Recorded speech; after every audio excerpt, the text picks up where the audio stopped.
Welcome to Rob on Holiday. In today's video, we're going to be exploring the top 10 things to do in Venice, Italy. Venice is a truly unique city. Built across a series of tiny islands connected by hundreds of bridges and canals, Venice has something for everyone, from the world-famous St. Mark's Square to the lesser-known and quieter corners of the city. We visited Venice in April and found that, although of course the main sites are worth visiting, there is so much more to the floating city than we could have ever imagined. So, in this video, we'll be counting down the top 10 best things to do in Venice. If you're planning a trip to Venice, we also have a full Venice travel guide available for you on the channel right now. The link to that video is in the description. Anyway, let's get on with the list. Number 10, the Sottobottega of Venice. One of the surprise highlights of our trip to Venice was exploring the city's many Sottobottega. Sottobottega were built as passageways through the city's many densely packed buildings and as areas for loading and unloading boats.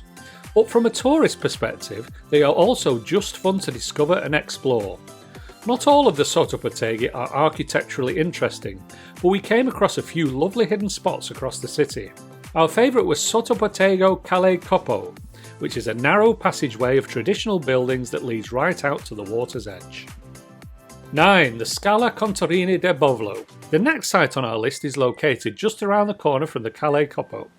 The Scala Conti del Balo is a 15th century building in the centre of Venice known for its famous staircase. In fact, the building is named after the staircase because the word bovolo means snail in Venetian dialect. You can buy tickets to walk up the staircase, but even if you don't do this, it's worth visiting the small garden in which the building is located to admire its unique facade. Entry to the garden is free. At number 8, the Basilica di Santa Maria della Salute. Located on the banks of the Grand Canal in the Dorsoduro area of Venice, the Basilica di Santa Maria della Salute is one of the city's most visited churches. The church's white Baroque facade and its famous dome, which can be seen all over Venice, are the highlights of a visit. Entry to the church is free, although by no means a must since we have seen much better church interiors across Italy. It's also worth noting that one of the best views of the Basilica, and of the Grand Canal in general, can be seen from the top of the Accademia Bridge. Number 7. The Arsenale de Venia. Located in the far west area of Venice, the Arsenale is a former military dockyard and shipbuilding complex founded in the 12th century. You can book private tours inside the complex, but once again the Arsenale is another area where the architecture on the outside is worth a visit alone. Not only is the Arsenale itself beautiful, but the square in which it is located has some lovely cafes where you can relax with a drink.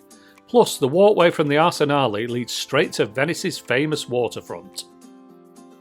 At number 6 are Venice's canals. There are approximately 150 canals in Venice, and while you'll definitely want to visit the famous Grand Canal, it's the smaller hidden canals where you'll find the true magic of the floating city.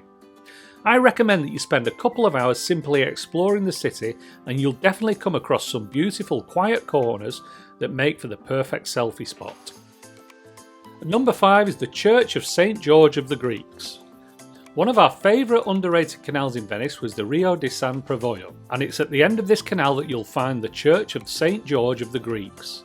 The white facade of this 16th century Greek Orthodox church looks stunning against the canal's aquamarine water. The church is also home to a leaning tower, a feature that is quite common across Venice due to the unstable ground on which the city is built. The Rialto Bridge is at number 4. One of Venice's most famous landmarks, the Rialto Bridge is the oldest of 4 bridges that span the Grand Canal. This 16th century Renaissance bridge doubles as a market, with stalls selling everything from souvenirs to the famous Venetian masks lining both sides. The Rialto Bridge is very popular, so you'll often find a big crowd trying to get that iconic shot of the Grand Canal from the south side of the bridge. The best view of the bridge itself is actually from one of the small piers at canal level.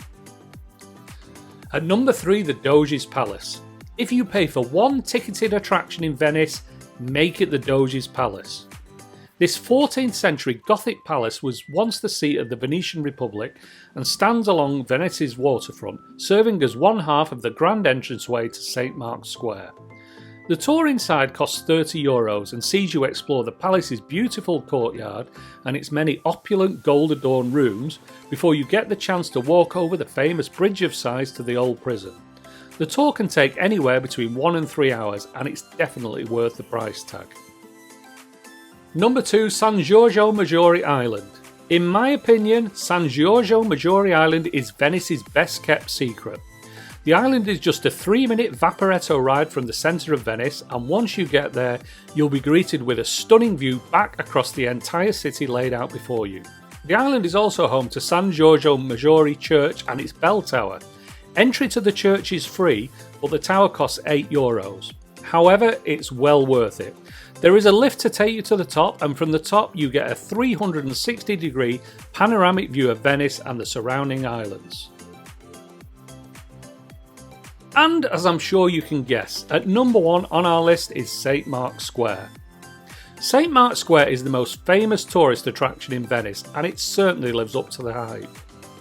This expansive square leads right out onto the Venice waterfront and is home to so many beautiful buildings, including the ornate St Mark's Basilica, the elegant Doge's Palace and the majestic Campanile bell tower. To have the best experience of visiting the square, we recommend heading to St Mark's early in the morning when the square is quieter, and you'll have more room to take photos. If you're staying in Venice overnight, St Mark's Square is also magical around sunset. That's it for today's video. If you have any questions about visiting Venice, leave them in the comments section below. If you've enjoyed this video, hit the like button and subscribe for more travel tips and tricks. Thanks for watching Rob on Holiday, and we'll see you next time.